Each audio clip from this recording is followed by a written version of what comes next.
we are trying to change the Brazilian healthcare industry. If we don't succeed,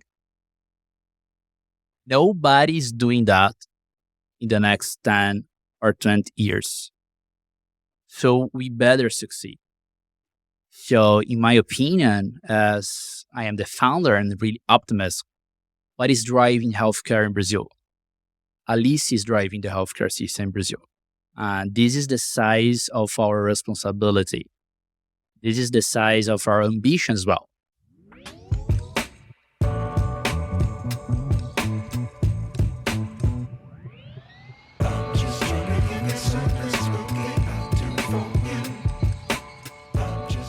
Andre, Gui, it's a pleasure to have you as my guest. Welcome to the J-Curve. Thank you. Pleasure to be here. I would love to dig into your personal stories of leadership and growth that led to you co-founding Alice. And I'd love to start with Andre. So you were CFO at 99, which is known as the first Brazilian tech unicorn. And you led the company through acquisition by Didi. And before that, you were an investment banker. Nothing promised for you to go and, start a company in healthcare space. So can you talk a little bit about the most important milestones, whatever you consider most important, that led to your decision to start the company? Olga, I guess you're right. I would never thought I would start a healthcare company in a million years. And actually, I never thought I would be an entrepreneur. I worked at Goldman Sachs and then Lazard, M&A, working 24/7, like just every other Faria Lima guy here in Brazil. And they love it. I love it. In 2014, Mark Zuckerberg acquired Instagram by $1 billion. And everybody was complaining the financial Wall Street here in Brazil. Saying it makes no sense. It's Expensive. Too expensive, no revenue, only 6 employees.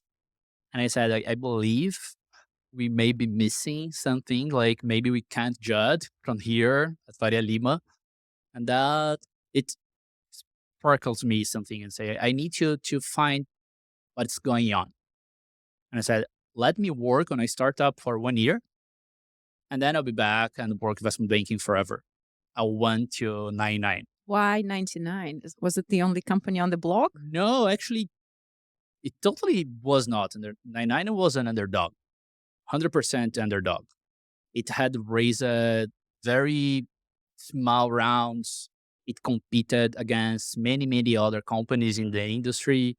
It competed against Easy Taxi from Rocket. Easy Taxi had raised 10 times more than 99. And actually, I received an offer from Easy Taxi as well. And I decided to go to 99 because I had a better match with the founders. It was not a rational decision for me. It was a gut feeling decision. Easy Taxi was clear the better player. More capital, Rocket was behind. And then Easy Taxi was more famous in Brazil. But I met Paulo Veras, the CEO of 99 and the founder. And I said, I believe this guy. This guy has a genuine purpose. He wants to build something that impacts people's life in Brazil, while other companies are just trying to become big and Fast. do an exit very fast and IPO driven. And 99 was a mission driven company. I couldn't articulate that, but now I understand that the values, there was a match of values. In 2014, nobody was going to start up back in the day. And here in Brazil, no stock option because the companies didn't even have stock option plans. It was totally not sophisticated. But I decided to go to be for 1 year and then to move back to investment banking. Did you accept the paycheck cut? Forget about paycheck. What's paycheck? And I was going to fancy restaurants here with my buddies from investment banking. And the next day I was going to the corner padaria to share a meal with Paulo Veras and split a Coke. Was really a culture driven by constraints, especially financial constraints. But I love it. Like after 3 months, I was totally hooked. And I said, I love this environment. And I believe I can thrive here and I can add value to this environment. And then I guess I never thought myself as entrepreneur. I believe I found myself as entrepreneur because even though I didn't start 99, I felt like a founder. After 3 months, I said, okay, this is my company and I work my ass off here to make this work. I was totally engaged and passionate about the idea of changing and completely revolutionizing mobility in Brazil. I moved from my parents' apartment to a very small apartment, 3 minutes walking distance from 99. And I was working 24/7 again, but this time without a paycheck. When I joined it, I was the finance guy inside the company. I was working with like the strategy, business plan, and the finance operations, and discussing the future with investors and the board members, etc. But I was focused on the finance part of the business. In mid 2015, and this was, I guess, this is the most important moment of my life, my professional life. Paulo Veras, my mentor and like my coach, the reason why I was there, he sent us an email saying that I have cancer. I'll be off for 45 days. Fast forward, he's fine right now. Thanks God. He's great, great health. However, he never came back to 99 daily operation. So in a split of second, 99 was without CEO. And then it was a very big challenge for me because I was thinking to myself, okay, I decided to stay here. I had the opportunity to go back to investment banking, a more comfortable life with an amazing paycheck. I like it a lot. And I said I would stay here. And Paulo Veras was a very important piece of that decision. And now he's gone. And then the company was without any leadership. I was really junior. I was like 27, I guess, 28. And every other C-level was the same age as I was. So the company was without CEO. And Bunch the of CEO kids. left, bunch of kids. And Uber was arriving in Brazil. And it was a really important moment of my life because I had two alternatives. Either I'd say, okay, I'm sorry for myself because this happened, and maybe I need to quit, I need to go back to investment banking.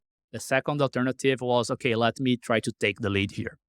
And I said, okay, I won't let Paulo down when he most need that. And also, this is a great opportunity for myself. Let me do my very best here and see what happens. Turns out it went great. How did that transaction with Didi come to life? Yes. So we were super lucky because Didi had just acquired Uber in China. And Didi said, okay, now I need to expand outside China. That's my goal right now. And they look at the map and they said, okay, where is the most important market? And Sao Paulo was the most important market by that time. This was lucky. And we started talking to Didi. And we said, okay, we want to fight Uber here in Brazil. Help us, invest on us, help us with tech, help us with. Then Peter was hired by Paulo to be 99 CEO. And Peter was an amazing guy. He left Google as a senior executive, joined 99. I was the CFO, Peter was the CEO. And then we started talking to Didi about this strategic partnership, global alliance against Uber.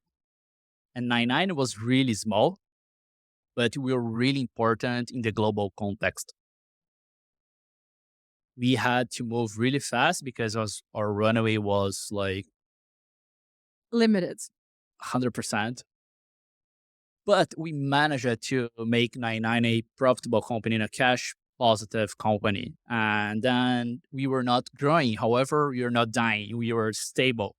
It's And like we have like Walking Dead, a little bit better than Walking Dead. 100% like Walking Dead, because we would go nowhere, but we had a stable platform. We had like a good brand. We had like great executives. And then we were able to sell Didi the idea that we could be their platform outside China to start fighting Uber globally. And then we made the process really competitive, and Didi had to react really fast and decide to do an investment. When Didi did an investment at 99, next day, every other fund was calling me and say, I want to invest, I want to invest, I want to invest. And I said, okay, let's discuss that. But the valuation is different. I remember one specific discussion with investor, and he asked, but why the valuation is different? Like last month, you were talking to me, the valuation was, I don't remember, like $200 million. Today, "Oh, everything the difference changed." now is that you're calling me. 1 month ago, I was calling you. And it was totally different because of Didi. Didi was like amazing global player that was going to invest in 99 and be more present at Brazil. And then Softbank invested. That was prior Vision Fund. I went to Tokyo, talked to Maza. It was amazing. And then we raised like $200 million at 99. And we were a really small company, but we raised a lot of cash. And you never raised much cash. We had raised in total, I guess, $40 million. Now it's like 5 times more than Yes. all the prior fundraising. Yes. And then we start executing really fast and really aggressive and start growing really fast and really aggressively. That was when Didi was a shareholder and SoftBank was a strategic partner to Didi. In mid 2017, Uber collapsed. Travis out, and Uber was really collapsing. The shareholding structure was collapsing, and then SoftBank bailed out Uber. And then SoftBank was the strategic partner to Didi, become the most like rival to Didi. And they were both in my board. It was really crazy situation. Really crazy. It's a situation. Brazilian soap opera right there. Yes, we were like a very tiny dot in the middle of a huge fight and said, oh my God, how do we protect ourselves? I knew that Didi was acquiring us since the very beginning because they not only invested, but they imposed several limitations on our ability to raise capital in the future, et cetera, et cetera. That was really like a lot for myself because prior 99, I work in investment banking, doing M&A and like financial acquisitions, etc. So I knew how to protect ourselves. Yes. 2017, I was really self-confident. And I said, I know what to do. I know that Didi was really in a rush to expand globally. And I create some terms in the term sheet and the investment that would give us a certain valuation in case Didi expanded the ownership at 99. I knew the right levers. They didn't pay attention because it was a small deal to them. If they are doing that so quickly, it was good for us. And I was able to convince young investors to join. And then after 1 year that Didi invested, I received a bunch of like term sheets for investors to invest at 99.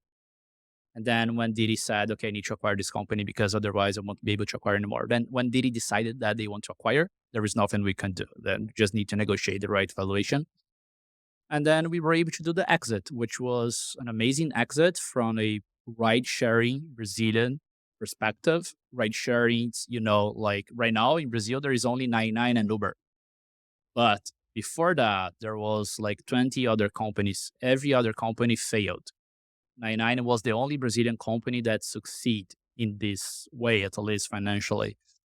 However, for myself, it was a little bit bittersweet because remember when I joined 99, I said, okay, I love this company. I want to be here forever. I won't let Paulo Veras down. I will work to change mobility in São Paulo. And then we had to sell the company. And then after we sold the company, 99 was only a brand. The company was not 99 anymore. The company was Didi, carrying the brand 99. So I left the company the day after the acquisition, knowing that I want to start my own company and I will never sell. That's their dream.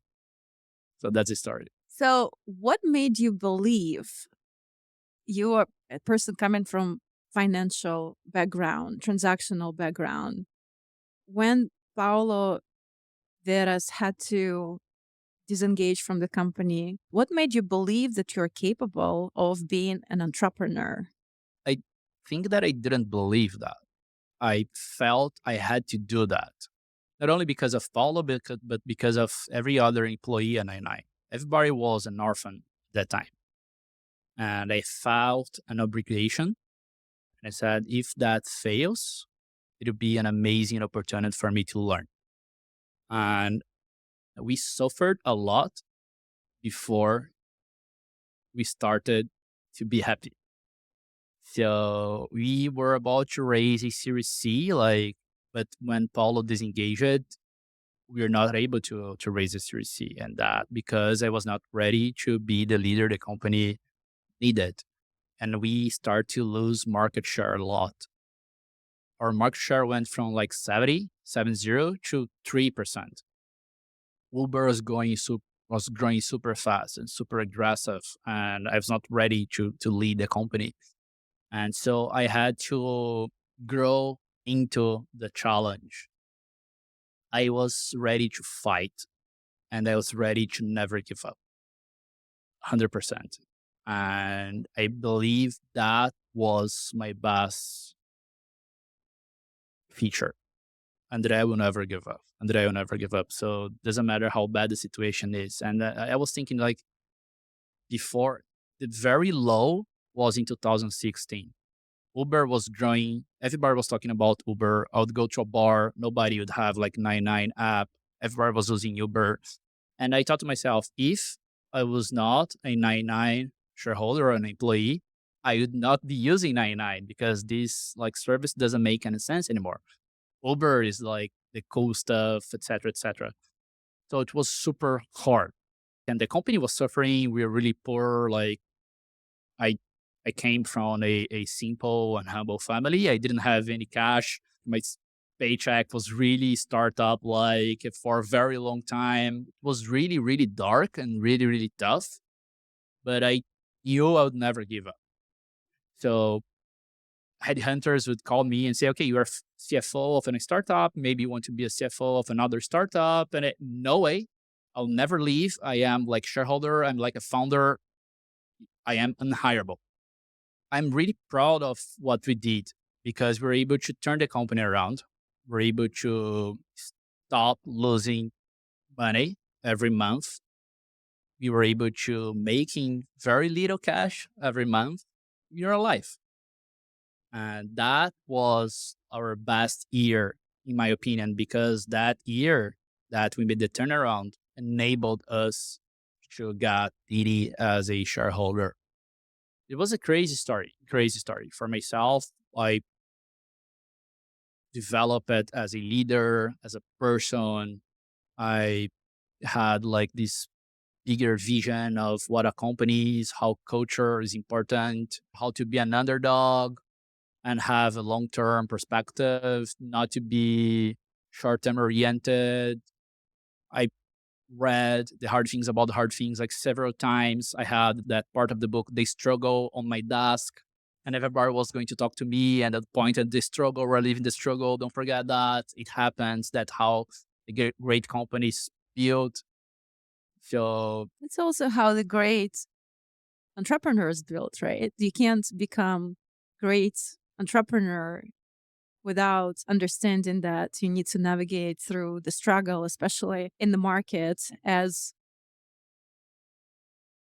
volatile as Brazil, yeah, especially in Brazil, especially in especially Brazil. when you are in Brazil and you need to compete against a company that is not Brazilian, that has all their advantage, such as the engineering force, the capital structure. I love how you, when you co-founded Alice, you came into this adventure with a prepared mindset, understanding the upsides and downsides of being in a startup in a complex market, right? 100%. I guess when we started Alicia, from my perspective, I was having the opportunity to go to the path of 99 once again with all the learnings, all the resilience and all the mission driven mindset I got from 99. So it was pretty spectacular being able to go on that path once again. And I hope I never need to go again because I want Alicia to be my last job. So, yeah, addicted spear fisherman, co-founder of Fish Farm, co-founder of Dr Consulta.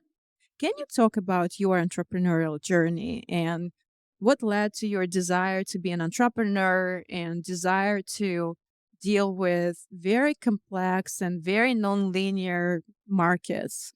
I like Andrea's mentioning of the struggle. I think it has a lot to do with struggle and curiosity. So I came out of a family of entrepreneurs. So my father was an entrepreneur, my grandfather, my grand-grandfather. And I was born, and I remember my lunches and dinners about my father's company. And but it all ended suddenly when my father got addicted. So he got like alcoholism. It had a huge impact on me because you have your father figure, Your role model. your role model. He had his issues. He was a very funny guy. He was a very smart guy. But eventually he lost it all. And it was like suddenly, it was like almost overnight. And I was just getting to university, to FGV. Fast forward, I decided that I wanted to be an entrepreneur for the wrong reasons. The rationale I had in my mind was my father lost. No, we lost. I lost. So I have to get it back. That was kind of the rationale I had in my mind in my late 19s or early 20s. Rebellious. End of teenage years. Oh, it took me a long time to get that story right. So I went into investment banking like Andre. And when I was 25, it was the year 2000. So dot-com bubble. In January 2000, I decided to leave my investment banking job. And by the way, I started working very early on, like second semester of university. I was already working. I needed the money. I started it's a portal of what by then we called a vertical portal with like content base. We sold like sponsorships and full and half banners. That was the first business I co-founded with other people, but I did it for the wrong reasons. And of course it didn't work well because I did it because I wanted to make money. And I made that decision a few times in my life and they all went south big time. And there are people for whom building something to make a lot of money works. It doesn't for me. It doesn't work for my personality. It doesn't work for who I am. I co-founded or became partner in different businesses across almost 25 years. But I can say that the ones I was most happy and most proud were the ones that we had to build a product or do something that was meaningful to me. And so 2 companies out of that. So one was a fish farming company, Genesis. The 3 of us by then started this company like to farm raise tilapia. And the company became the biggest fish farming company in the country. What were the reasons to start a tilapia fish farm? It's just such an unconventional choice. Oh, right? oh my God. And after coming out of tech in the early 2000s and telling you, It's like you investment banking, co-founded like a content business and then straight to the fish farm. That has a lot to do with naiveness and curiosity. But I like biology my whole life. I don't know exactly why, but I always liked biology. And so my father took me to the ocean very early on, and he did spear fishing, which is like free diving, spear fishing. And I started Is doing it free that. diving without the oxygen? Yes, Okay. yes, on the breath hold. And so he taught me to do that when I was in my teens, and I started enjoying the ocean a lot, and until to this day. And I could see the quantity of fish decreasing. I could see with my eyes. The groupers, um, the snappers, I could see them fewer and fewer each year. And then you start reading about it and you start understanding what's overfishing, the role. If you think like the last frontier of hunter gatherers in big scale is commercial fishing. We are hunting just with different equipment, much more powerful. There was this thing called fish farming that was starting. I mean, it had been around for thousands of years in China with carps.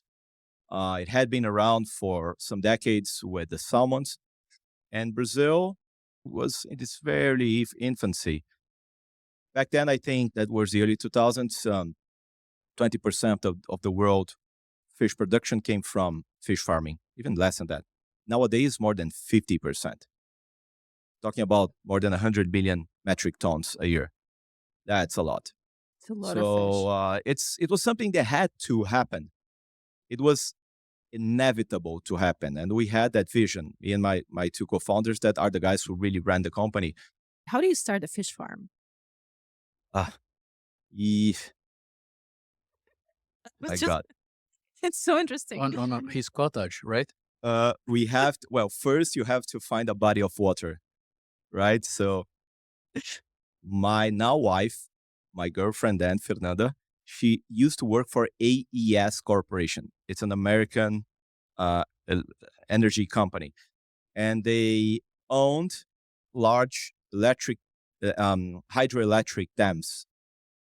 And she told me one day, we were thinking about this company, how do we start? And she told me, Gui, you know,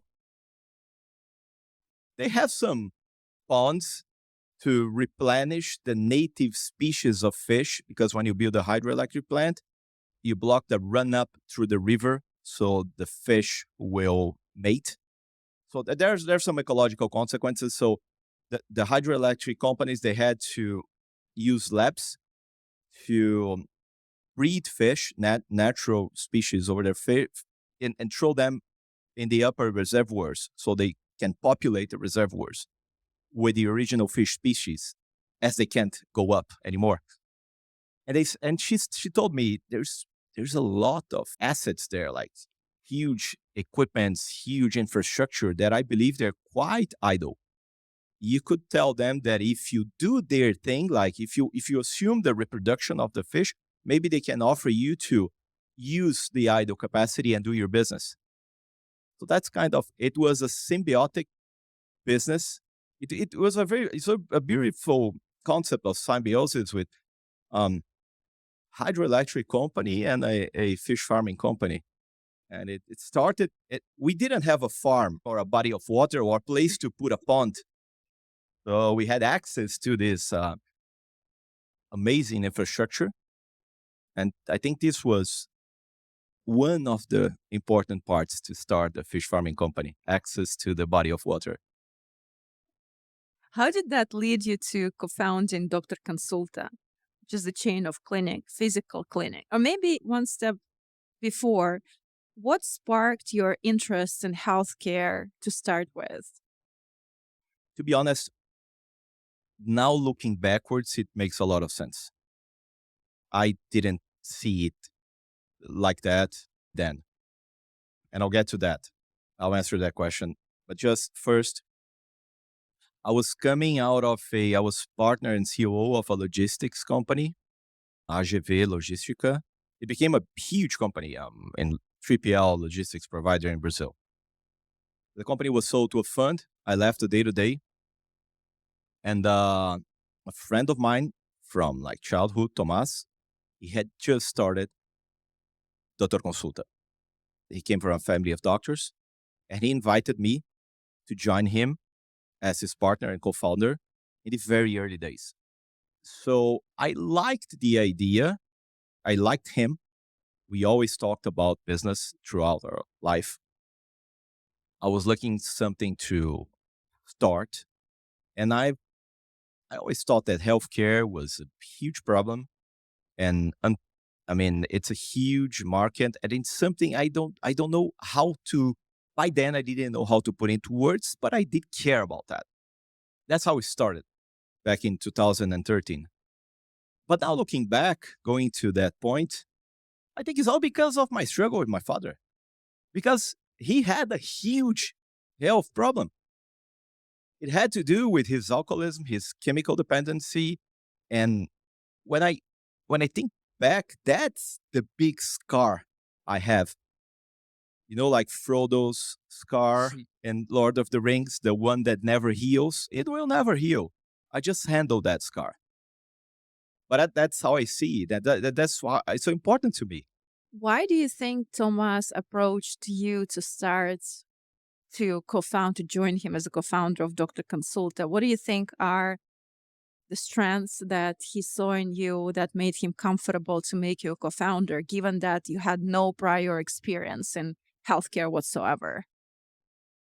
So he knew me from childhood. Like he knew my co-founders at Genesis, the fish farming company. Both of them studied with him at the same school. So Small world. he knew how was to deal with me on the day to day and how it was to have me as a partner. And I just came out of a story with AGV Logística where it was a roller coaster, an operational roller coaster. I was the CEO of a logistics company, you know, warehouses, transportation. We made 8 acquisitions. Um, we handled very sensitive healthcare products, mostly in the animal health industry, refrigerated vaccines. So it was a very nervous operation, and I learned like how to be into that crazy madness growth story, managing a very intense operation. And I think that, That's what was important for the business of Dr. yeah, Consulta it because was a it's way heavy smaller operation. operational. It doesn't even compare, but eventually it would grow very, very fast. And he knew I was entrepreneurial. What was the experience of being in Dr. Consulta like for you? What did you learn? What are you taking on this Alice ride? I've learned a part of the health system that is not very visible to who works in the private health system, which is the public health system, or the intersection between the public and the private, and start understanding how the public system really works, and understanding that it is in the end, it's a whole system. There's private, there's public, but there are, They're in this together. yeah. So, but I was my day to day for the first 2 years. I used to go almost every day to the clinic. So for almost 2 years, we managed one clinic. We got that clinic to profitability. We got that clinic to scale. We kind of got it to the right unit economics and looked at it and said, okay, now we can scale that. So something I learned was to really be client and doctors and nurses and health professionals facing. I was always in the clinic, talking to the patients, understanding how the experience was, fixing in the day to day the issues with the experience, listening to the doctors, fixing the experiences with the doctor, and even building product. And by product, I mean not only then was less technology products and more like, let's say, the whole experience, the way people pay or are paid, the way they get in lines, the way the queue flows, and the communication, how people understand what the company does, understand the service, what we have to communicate to the customers. All of that compounding throughout 2 years, I think it helped a lot to model the service and model the first unit so that we could expand. How did you guys come up with the idea of starting a health insurance business? And how did you come together as a team? So I'll start. Andrea picks then. I left the day to day. We brought in like professional management. I left the day to day of the company. That was 2018. I took a year off. And in the end of that year, that was 2018, I spent some months at Stanford, where you've been to, in the executive program.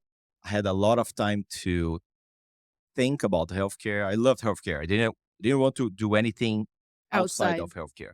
And previous to that as well, I had met that health system named Kaiser Permanente in California. I became a bit obsessed with that model, the way they've integrated the whole spectrum of care with primary care and the role primary care had. And by then, we didn't have private primary care in Brazil, like zero, non-existent. And that just was in my mind, like, we have to do something. We have to build a new health system in Brazil. It's not a piece of it, but we have to build the whole thing. How do we put the whole thing together? I knew I won't do anything alone, and I don't have, it's just a rough concept. I don't have the refined idea. I need to team up with people better than me. And I was having dinner with Florian, from Canary, from Loft. He's a friend. And He's a was telling, co-founder of Loft, right? he's a co-founder of Loft, yes. And it was just like, we were just discussing this healthcare thing. And he said, man, you have to meet someone that likes healthcare as much or as almost much as you do. That dude was Andre. He set you up for a date, He just basically. sent Andre's Blind date. Blind date. yeah. I remember we went to Pão Yeah. Padaria here. 2018, 19. Yeah, Yeah. early 19. What made you click? Like, how did you figure out that you can work together, and why you think you were a fit for a long-term partnership in healthcare market? I'll let that to Andre. Oh, that was a process, I guess. And when I met E, I knew I would start my own business and I had my criteria, but healthcare was still a long shot because how hard it is and how distant from me it is. I had never worked close to anything like healthcare. And for me, when I start talking to investors right after 99, I was asking investors what nobody's doing.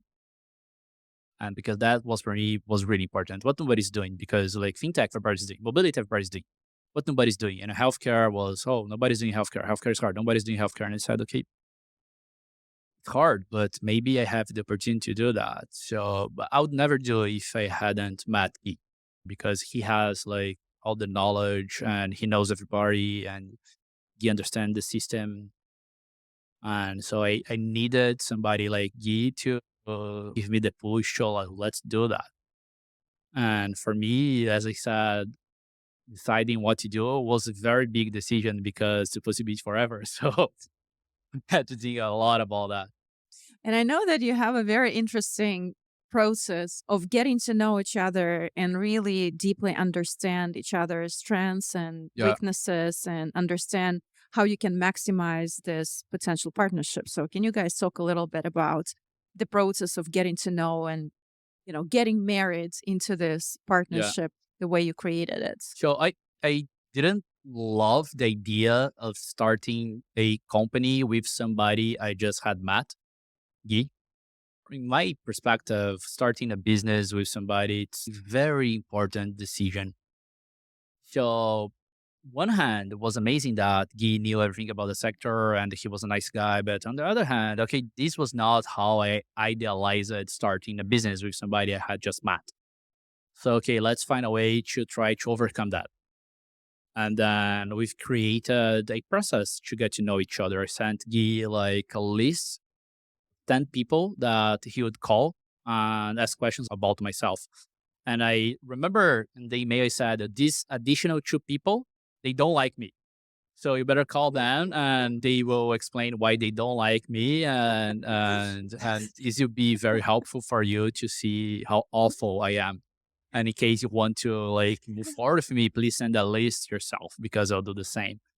And it was fun. Then we spent like hours talking to other people, asking questions about Gui and writing down like tons of documents.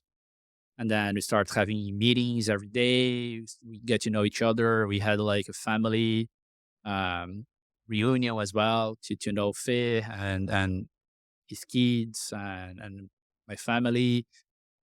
It was a process. It was a process that took 3 months almost. It was not so long, actually, if you put in perspective. I met Guy in January and we started Alice.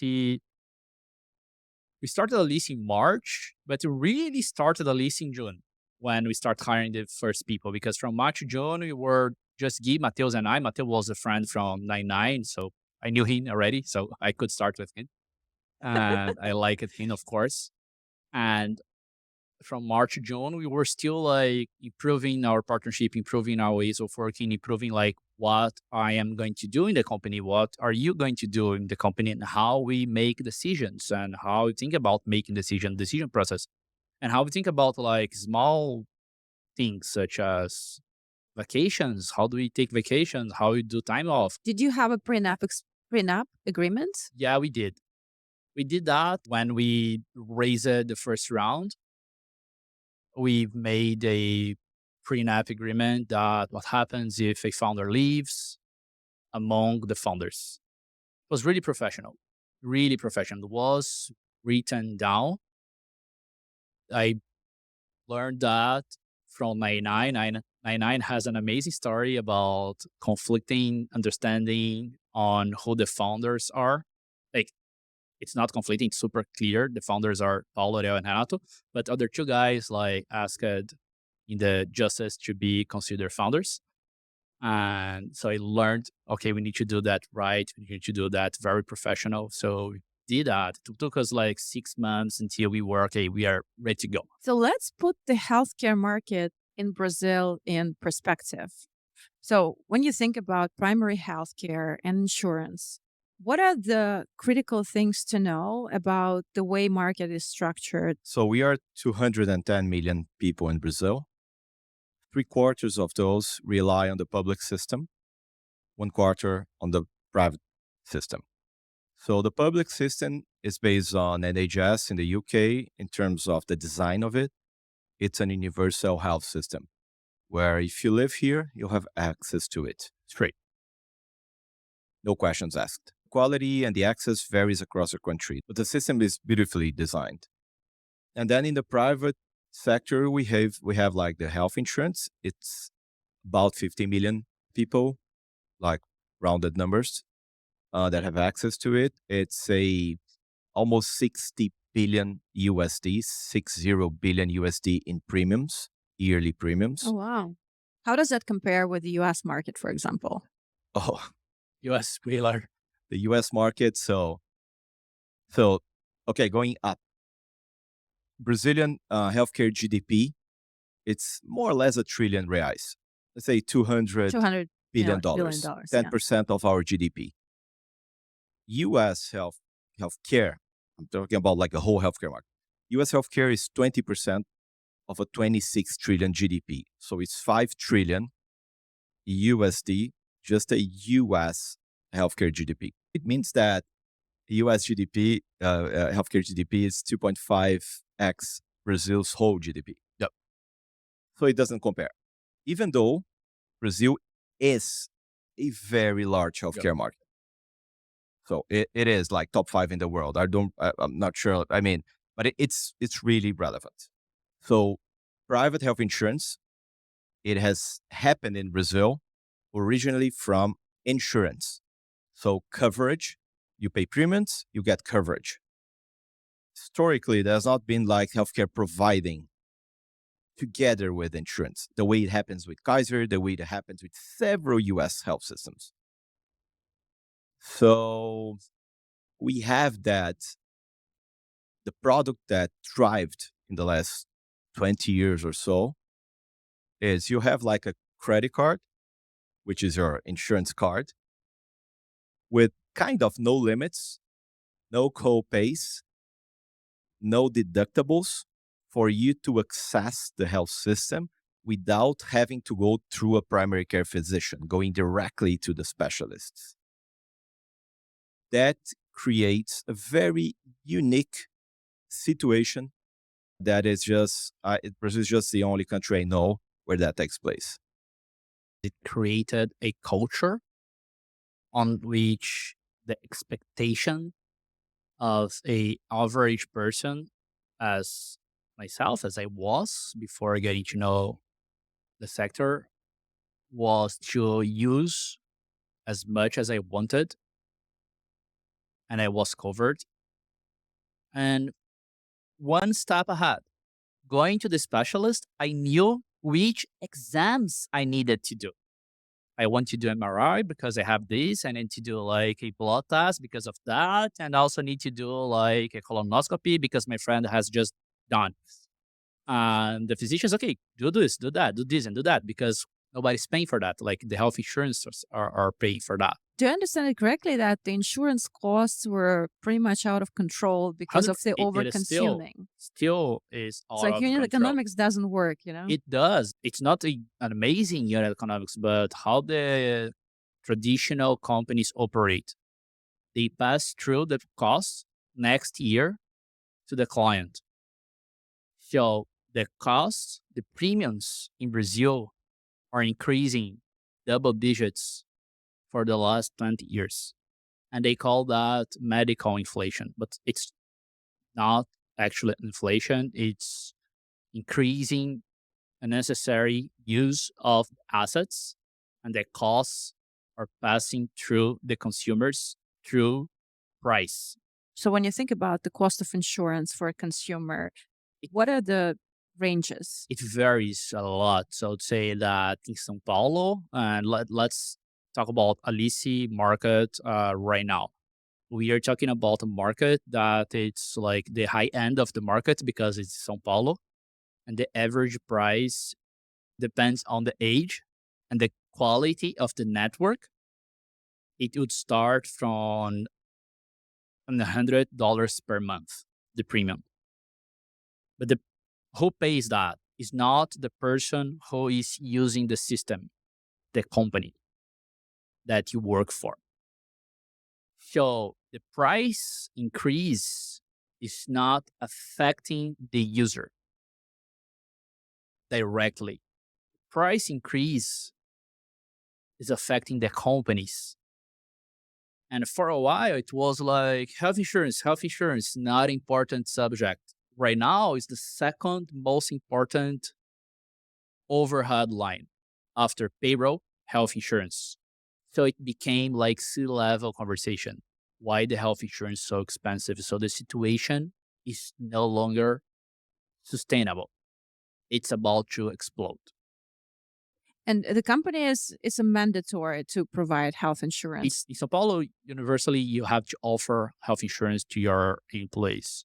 So the, how the consumers are being affected, the quality of the network, the quality of the providers are decreasing because for the companies to be able to pay health insurance, they need to trade down the product they are offering to the employees to offset the spike on price.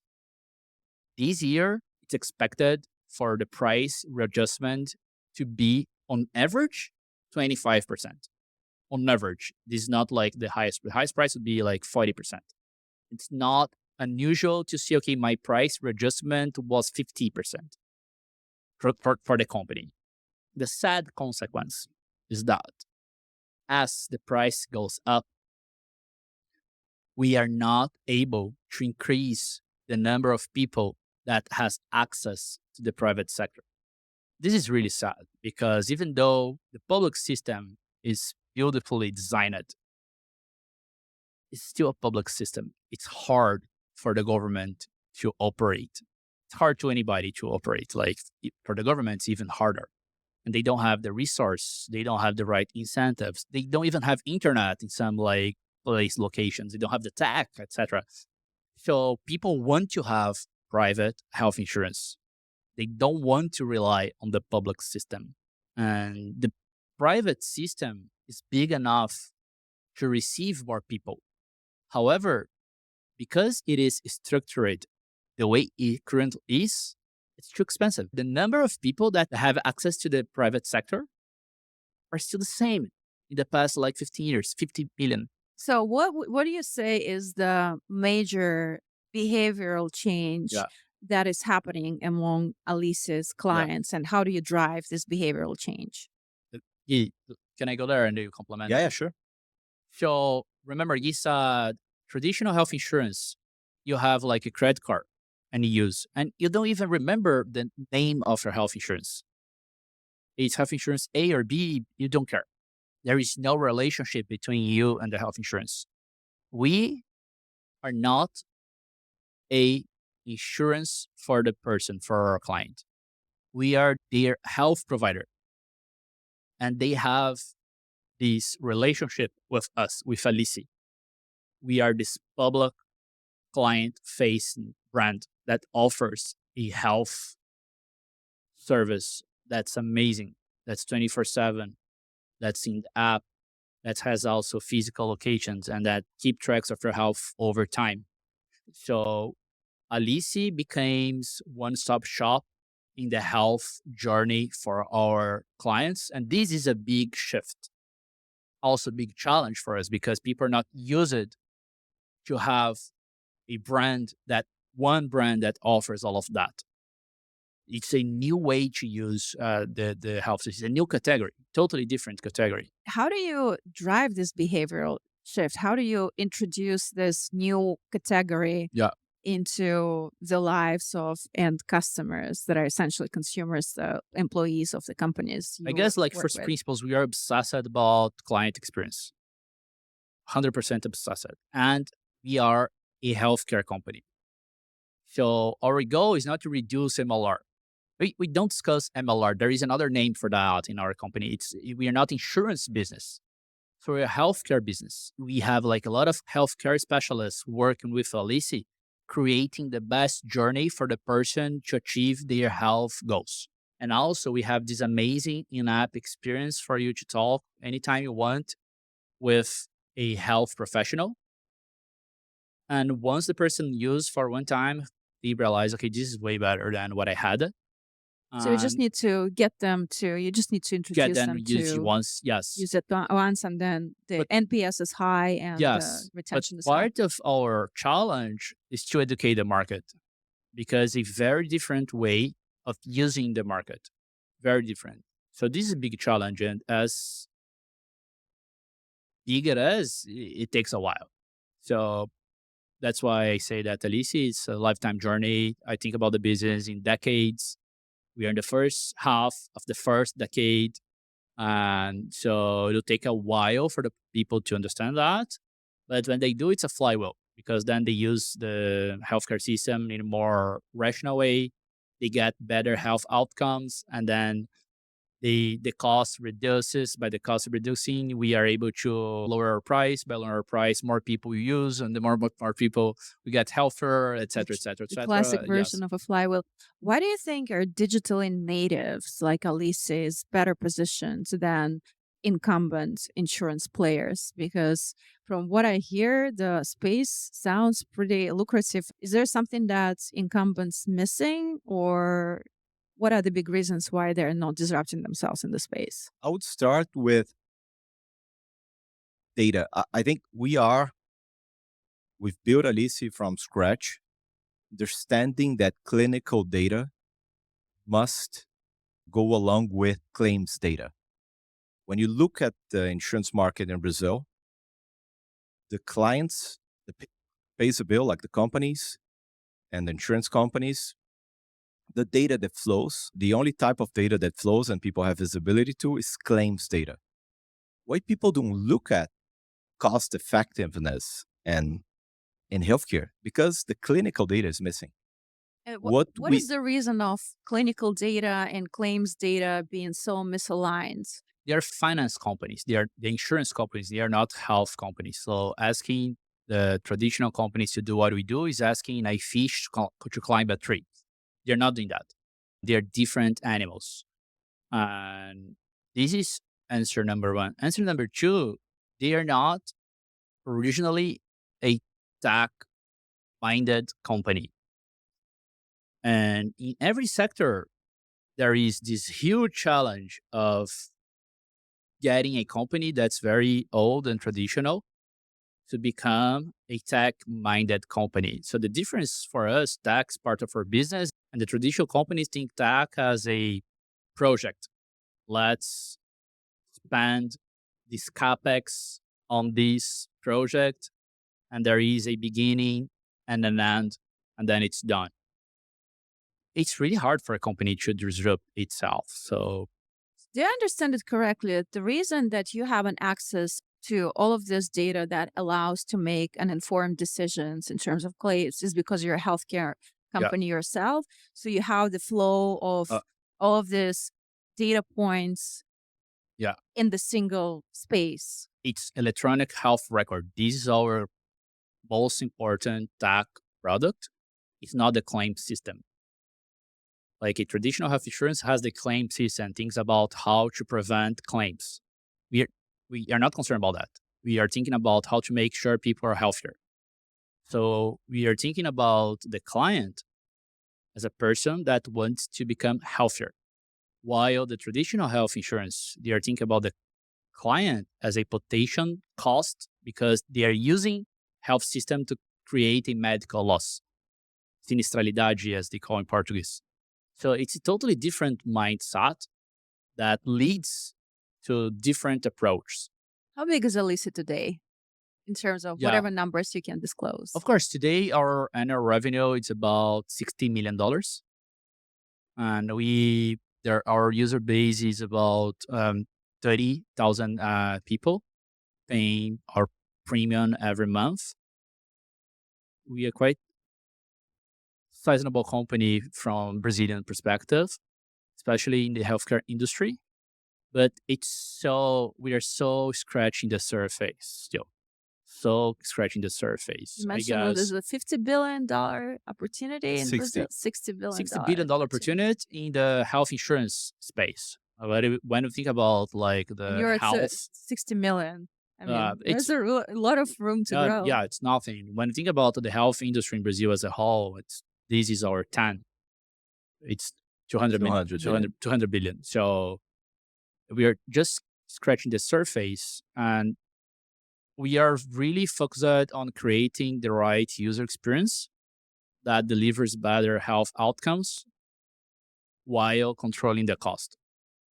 This is what we've built in the past 5 years. And now we need to scale on top of that.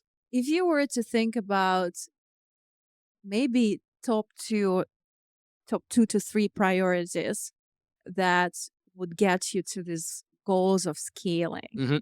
in Brazil in the next, I don't know, 3, 5 years, what are those priorities for you as a team? That is for sure improving our user experience, customer journey, health journey. This is what I repeat, like proving that and make sure that people get addicted to the journey we are offering. The journey we're offering should be better than the alternative that person has. We don't believe we are able to enforce a health journey to our clients, to our patients. They need to choose us. So we need to be better than any alternative they may have. This is top one priority and super hard. And second, we need to gain the trust of the companies in São Paulo. We want to be a national company, of course, and we want to serve the whole population, and we have a plan for us to do that. But this is a business that's heavily dependent on regional depth. We need to be very important in São Paulo because then the flywheel works. You need a density. Density, yes, density. And for us to get density, we need to get the companies to acquire Alice to their employees? I remember when I first learned about Alice, it was from this headlines that Alice is the healthcare company that raised the most capital ever in Latin America. And that was this like Mhm. growth mindset when a lot of VC money poured into the region and, Softbank, $5 billion fund, and so on and so forth. Fast way forward, we are still going through the recession. So I assume it's a very different way to operate a high growth company in the downturn era. So I wonder, what was your approach towards changing the operational framework as you were going through these different cycles? And what were your learnings from those changes, both in terms of running the business, building the product, but also the founder's dynamic?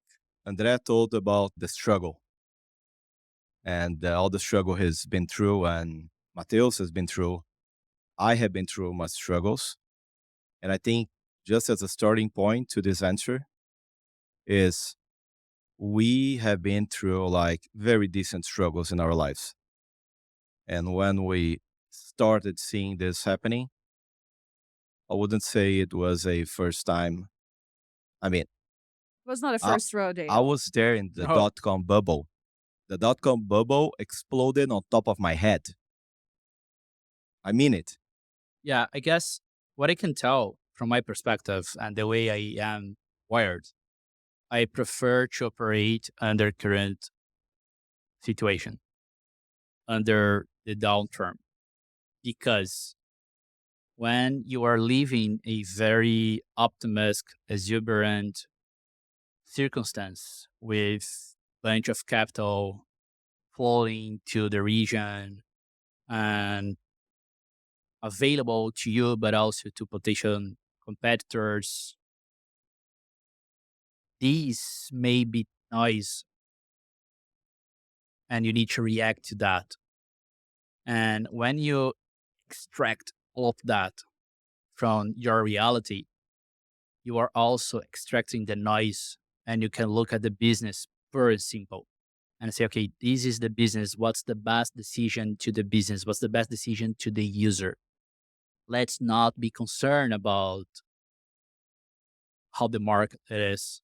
Let's focus on what matters the most. That is client, the business, and let's improve the business. If you were to distill maybe 5 critical changes that you made in order to drive the business in the downturn environment that could be used as lessons for other founders, what would those 5 learnings be? It's super weird to say that today in 2024, but remember the downturn started in 2021. It's been a while. So the first is growing at negative gross margin or gross profit is not ideal in any scenario. And if you are reacting to the market and you are focusing on growth and you create a business plan that depends on heavily on the next round, it may not work because the next round may not come. So this is the first lesson that I've learned. So I hate that because I kind of knew that at 99. And I had So to relearn that. yeah, I need to leave that again. Oh my God. Second is that you gotta be willing to take hard decisions really fast, really fast. Third, you gotta have your team aligned. And for you to have the team aligned, they must trust on you and you must be really present when they most need you. And fourth, you gotta be creating the long-term vision all the time. And this is something that I guess we did manage to did really well. We said, okay, we are living the dream right now, but the long term, it's impossible for us to create an amazing company without going through down cycles. And when we go to down cycles, we will need to be able to have resilience. People don't create resilience based on that speech. However, when the downturn came, we were able to tell our employees and our partners, we said that, remember, so it's normal what's going on. Let's adjust the plan. Let's think longer term. And five, like you gotta be a mission driven company because otherwise the people will make the math. And when And the it will downturn not comes, work. they will go to Itaú or they will go to another large corporations. And then you're left alone with a downturn and a company that's suffering. I can't say that we're suffering economically because we were able to raise a lot of capital. And so we had this war chest, but we had to switch to change our business plan, especially the velocity we were growing. And when we have a company that's growing super fast and then we stop, it affects morale. So then we need to handle that and create maturity and resilience internally to deal with that. Any Yeah. additional learnings for you? So one new point. This Andrea is very precise on Very it. articulated. But I would reinforce the communication part of it because we came from a very long prosperous cycle since 2012 or 13 to 21. That's a very long time. So a lot of people got to know that cycle in their professional life. And for them, that is reality. And we know that reality is a roller coaster. That's reality. So communicating that in a very, well, in the right way. So getting people really understanding What you're they're just signing going up through a for. very Yeah. good cycle and it is a roller coaster. For sure, it would be a roller coaster 1 year on 1 or 2 years up or down. So communicating that. Uh, but I would add a sixth point, which is taking care of ourselves, of our mental health, of our health. I didn't learn Because that, but I should. it's I mean, there's a lot at stake. There's a lot of responsibility. I have 3 more questions before we move to the rapid fire. One question is for Andre. When you signed up for this journey, you didn't have children. No. And then amidst the journey, you became a father. Yeah. So, how did becoming a father impact your mindset as an entrepreneur and as an executive? Yeah. Definitely I love to be a father. And when I look backwards, so my son is now 8 months, almost 8 months. So it's not even 1 year. And it's amazing experience. When I look backwards, I believe that Alice maturing as I mature and becoming a father is also another milestone on that road to being a better person. So I guess the most impactful learning I personally had so far was a sentence that says, be to your child the example and how you want them to be. So, and then it made me think about what I want Valentin to be, my son. I want him to be rich. I don't care. Like, I want him to be healthy. Yes, totally. I want him to be a good person to others, and I want to be definitely happy. Successful, this is secondary. And Ivy League school, this is secondary. Good at sports, this is secondary.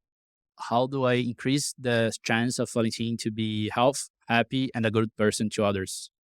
By being healthy, happy, and a good person to others. Like I can't ask my son to be something I am not. So this is totally impacting my life as a whole. I'm trying to be a better person. I try to create a positive impact in every other interaction that I have and totally change it. I can't say it totally changed the way I am working, but I believe it's changing little by little. Um, I am being more organized with my agenda. I being more empathetic towards of other people. I'm trying to reduce screen time because nobody wants your child to be on the screen all the time. So I'm not going to use my cell phone that much. So it's little things that is shaping my daily routine. I improve my diet. I am trying to practice more sports. And I believe all of that helps me becoming a better leader, a better person for this situation. But it's super hard because I love working. I get happiness from work, but I also love being a daddy and I get happiness from staying with Valentin. The day is only 24 hours and it's a direct trade off all the time that I am here, I'm not there. And if I'm there, I'm not here. And so this is something that I still didn't manage to solve how to improve the quality of time with my son. It's going to be $1 billion opportunity to solve this Yeah. problem for Mhm. parents who are I know. entrepreneurs and, I know. building something that It's they're hard. deeply passionate about and that has a lot of meaning. So you mentioned corporate culture and you mentioned the necessity to communicate with people what they're signing up for. And you also spent so much time building the partnership the way you did. So, in your perspective, what are the building blocks of the corporate culture the way it exists in Alice? And how did you make it, or how are you making it resilient? Sorry, Guilherme, to da galera when Go, it go, go. start. I guess the most important concept for me is intentionality. It means that you got to be aware of what you are creating because you are going to create a corporate culture like you or not. It's going to happen. So we decided to do that with intentionality. Every word we say, the way we say, when we say, and what we do, it's a symbol that may reinforce what we want the company to be. So we have this um, corporate values that we repeat over and over, and we have symbols that back them up. And then we have process that back them up. And then we have names that back them up. Everything has a meaning for a reason. And the color is there for a reason that matches with the name, that matches with the story behind, that matches with the decisions we made. And we make all the decisions public and clear. So we have this document that I explain about Guy and Guy explain about me that we've discussed it. It's public for the company, for example. And so you got to be really intentional. This is the most important building block. Then you build on top of that what you want to be. Every time you create a new process or you make a decision, if you want to have a strong culture, you'll have to circle back to your culture and say, okay, this represents our culture or not. Sorry, Guy. No, it's perfect. I think on top of that is I would mention our hiring process. I'll give you an example.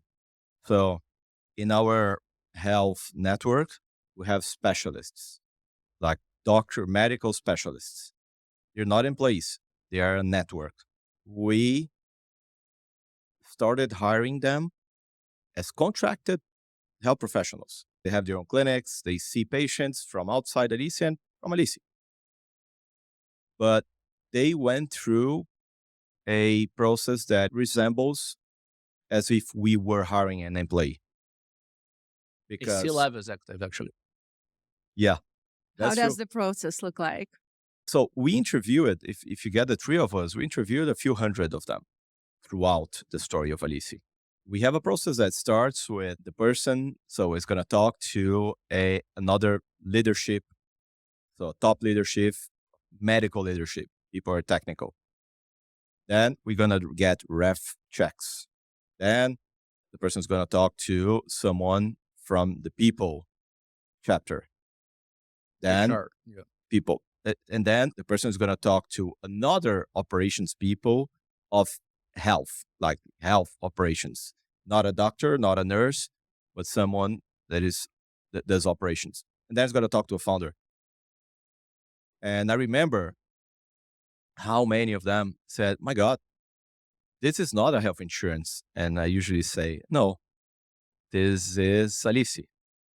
We might be a health insurance legally speaking, but this is Alice. This is how we operate. And you know what? It's part of their onboarding. When they start working with Alice to see our patients, they far better understands how Alice works and our culture based on the interviewing process. High standard process. High standard. Last one before the rapid fire. What are the key factors that you think will influence the future of Alice, healthcare insurance markets in Brazil in the next decade? So I could start. There's I love the word inevitable. So in the next 10 years, a few things are inevitable. One is clinical data flowing throughout the system so that health insurances, even companies, can get a grip on the cost effectiveness of their providers. How cost effective are you? Not just how costly are you. It's inevitable. It's going to happen. You could argue it's going to happen in 2 years, 5 years, 10 years. I don't care. It's going to happen. Okay. And second, I would say that is the structure of the products in Brazil will change and have already been changing, meaning copay is a big reality now. Products without copay, they drive the wrong incentives. Some people might think copay, it's a burden, it hurts. Well, it's good for the system in a way that you as an employee won't get a trade down next year. Because with a copay plan, the price increases will be lower. Because the usability of the system, is better. And you're going to think twice before, using the services. You're going to ask questions. Yeah. Okay. Yes, I guess maybe more broadly, you said that Alice was the largest capital raise in healthcare in Latin America ever. And that's true. And I believe that's sad. I believe more people should be doing what we are trying to do. And we are the largest by far. We are trying to change the Brazilian healthcare industry. If we don't succeed,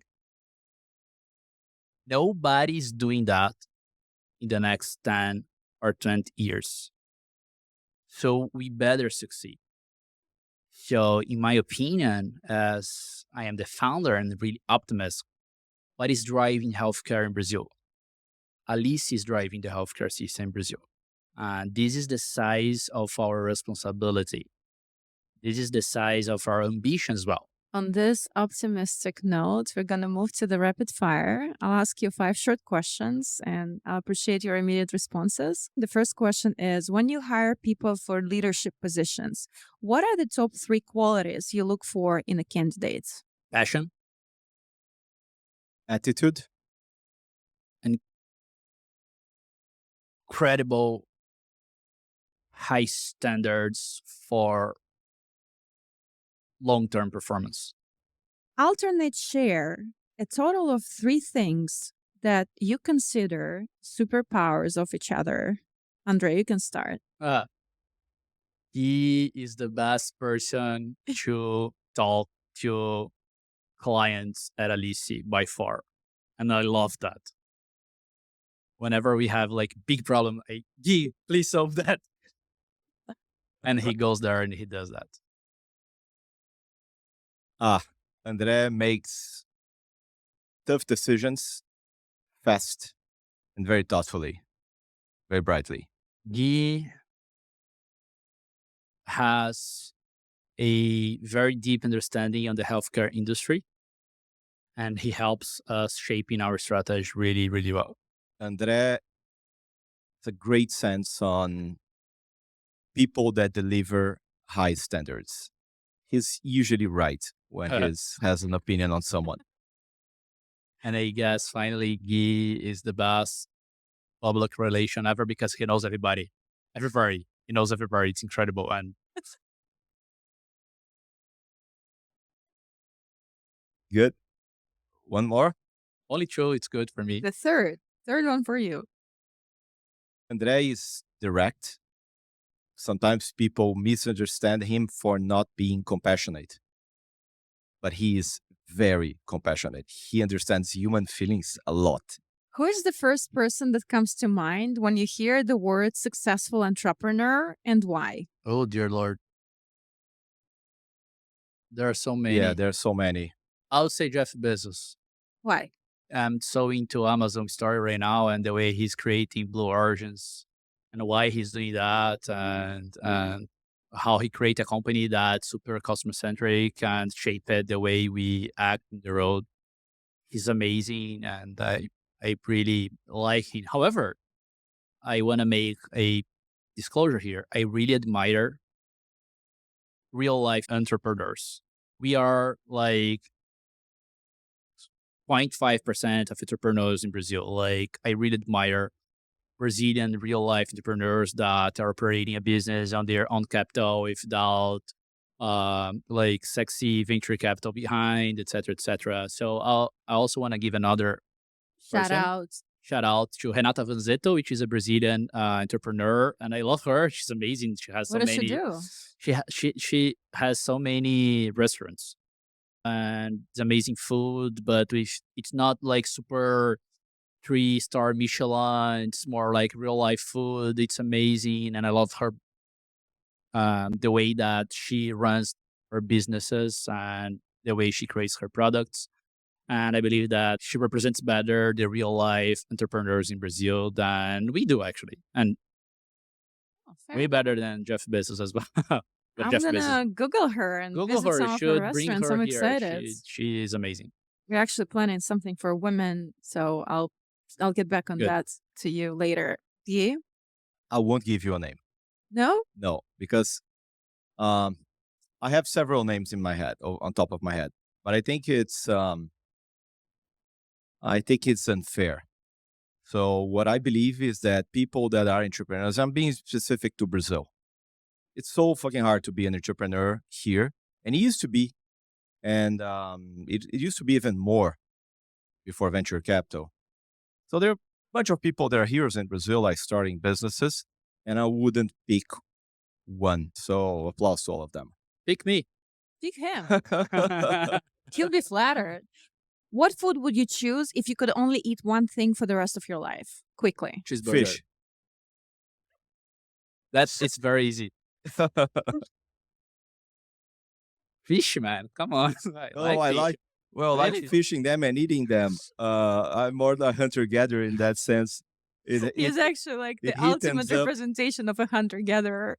Like he's doing that with a spear. Like I'll say that seafood in general, but the ones I can catch is like shellfish and fish. Amazing. Cheeseburger. The It's like a very unhealthy choice given your prioritization of health. I agree. If you could travel back in time, which era would you visit and why? What era? Like beyond my life? If you could travel back in time. I want to travel in the future, but like back in time, oh my God. I would travel back to the dinosaur age. And with the spear gun, my spear gun would have to be like a small rocket. Are you like a fan of Jurassic Park? Or what's between you and dinosaurs? No, just curiosity. It's just really curiosity on, we have this, we built this world back millions of years ago based on what we found. But I would be so willing to see it with my own eyes. Of course, I would really run the risk of being eaten. But like a very real risk. Maybe I could be over in a drone. And not by the competition. Watching that over a drone. But even the flying dinosaur could eat me. But That's- anyway, That's that so one. nerd. Come on, dinosaur. I know. I'll go back to my teenagers years again and leave all that again. Yes, just have fun, not try to understand the dinosaurs. or build a business or Oh, I'm the best time to build a business. when you're a teenager. No, the best time to build a business is right now and in the future. But Why? What was so special about your teenage year that you I would was choose thinking that over about dinosaurs? I was thinking or Victoria? about time that I had fun and to leave that again with a better mindset. And maybe I'll also try to leave the World Cup again, 2002 or 94 or 7. I love football. I love soccer. So I'll try to do that. But I don't have like a special era that I'm into. So I want to travel to the future and see what's going on. I believe that I'll miss so many good stuff when I die. I hate that. Well, unless you believe in reincarnation, I would go I to. hope I have. I truly do. And I pray for that. I would go and meet Seneca and learn from Stoics, the original fathers super of nerd theory, again.